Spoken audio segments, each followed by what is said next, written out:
In this video, I'm gonna show you how to do a scissor catch with clubs, just like that. And I'm gonna be honest, this is probably the most satisfying way to finish a 3-club pattern. So let's get right into how to do a scissor catch. And by the way, in case you don't already know me, my name is Fly Juggler Bennett Santor. I've been juggling for over a decade. I'm an international juggling champion. I've juggled 9 balls, and now I get to teach juggling to hundreds of thousands of people like you guys through my social media presence. Anyways, back to the video.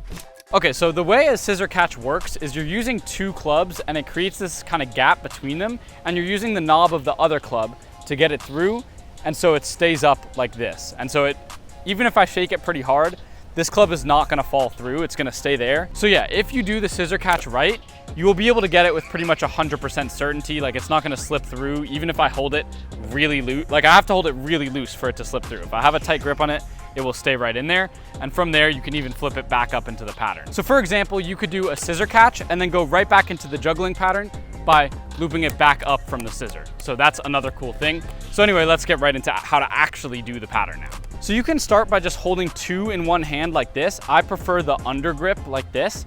And you're going to throw 1 club so that it lands like this, and you can slide it into the other 2 clubs like that. So there's 2 options. You can either throw this as like a 1 1/4 spin or a 2 1/4 spin. And most people go for the 2 1/4 spin. I'll explain why in a second. But you can do either just to start out for now to practice the scissor catch before you do it out of a 3-club cascade. So yeah, just hold 2 like this. Throw this one either with 1 spin or with 2 spins and catch it in the other 2 clubs like that. And you're going to have to use these 2 clubs to sort of force them forward like that, so it actually goes into those clubs. So it's not like I just hold it straight up and just hope it goes in. No, I like sort of stab it forward to get it in the right spot. So I'll do the throw, and then I stab this forward to get it to land right in the perfect spot. So this is what the single spin looks like in slow motion, and this is what the double spin looks like in slow motion. Okay, so from there, the next thing to learn is how to do it from the cascade, and this is why most people do a double throw, because what you have to do is you have to throw 1 high, and while that one is still in the air, and that's gonna be the one that you catch as a scissor, you need to put the other one in this hand to get ready to catch it as a scissor, and then stab it forward on the one that's still coming down. So remember when I said most people tend to do a double spin before they catch it?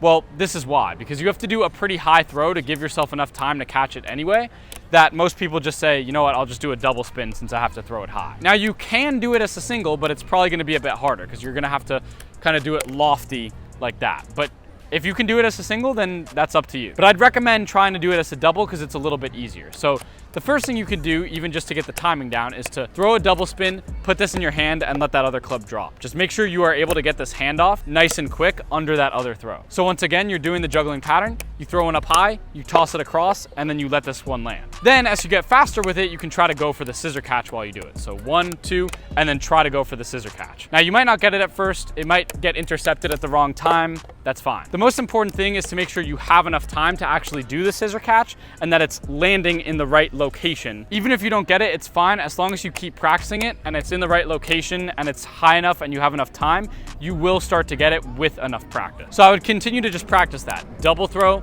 hand it off, and then catch it in the scissor. Double throw, hand it off, and then catch it in the scissor just like that. And that's pretty much it. That's how you do a scissor catch. And from the catch, you can also loop it back up. So see how when I have it in the scissor catch, it can kind of swing back and forth? You can use that to force it out of the club. So if you give it enough momentum on the swing, you can let it come up and then do whatever you want from there. So you might even throw it up like this, catch it in there, and then, you know, loop it up and then go right back into the juggling pattern. Or another common one a lot of people do, I never do this, but they'll do the scissor catch and then they'll loop it into a behind the neck catch like that. Now, I don't really do those, so I'm not that good at it, but that is just another example of something you can do. And again, I'm not a huge club juggler, but people have gotten really creative with how they do this. So some people will get a scissor catch like this, but then they realize you can also do a scissor catch like this.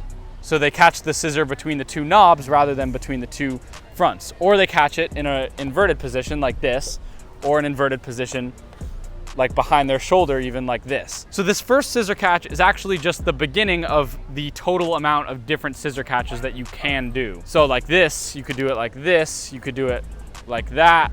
Like, there's so many that you can do and, you know, transfer them from them, but I'm not that good at them. But that is the basic default scissor catch. So I recommend getting really good at that first one unlike me. So I recommend getting really good at that first one before you move on to the other types of scissor catches that you can experiment with. Anyways, so yeah, that's how you do a scissor catch. Thank you all so much for watching. And I have a lot more videos coming out soon, so make sure to subscribe so you don't miss any of those. And I'll catch you all in the next video. Happy juggling and peace. Just let me pack up your past. I got your diamonds and chains. I'm running out with a ride.